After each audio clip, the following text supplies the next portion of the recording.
அதிமுக பொதுச் செயலாளர் எடப்பாடி பழனிசாமிக்கு எதிராக உச்சநீதிமன்றத்தில் மனு தாக்கல் செய்யப்பட்டுள்ளது. அதிமுக பொதுச் செயலாளராக எடப்பாடி பழனிசாமி தேர்ந்தெடுக்கப்பட்டதை எதிர்த்து சூரியமூர்த்தி என்பவர் சென்னை உரிமையியல் நீதிமன்றத்தில் மனு தாக்கல் செய்திருந்தார்.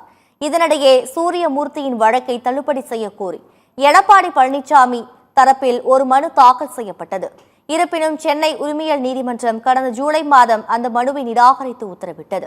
இந்த உத்தரவை எதிர்த்து எடப்பாடி பழனிசாமி சென்னை உயர்நீதிமன்றத்தில் மேல்முறையீடு செய்தார். கடந்த செப்டம்பர் மாதம் வெளியான தீர்ப்பில் உயர்நீதிமன்றம் எடப்பாடி பழனிசாமியின் வாதங்களை ஏற்றுக்கொண்டது. உரிமையியல் நீதிமன்றம் பிறப்பித்த உத்தரவை ரத்து செய்ததுடன் சூரியமூர்த்தி தாக்கல் செய்த வழக்கையும் நிராகரித்துள்ளது. இதன் மூலம் சூரியமூர்த்தியின் உரிமையியல் வழக்கு உயர்நீதிமன்றத்தால் முடித்து வைக்கப்பட்டது. இந்த நிலையில் அதிமுக பொதுச் செயலாளராக எடப்பாடி பழனிசாமி தேர்வானதை எதிர்த்து சூரியமூர்த்தி தற்போது உச்சநீதிமன்றத்தில் மேல்முறையீட்டு மனு தாக்கல் செய்துள்ளார்.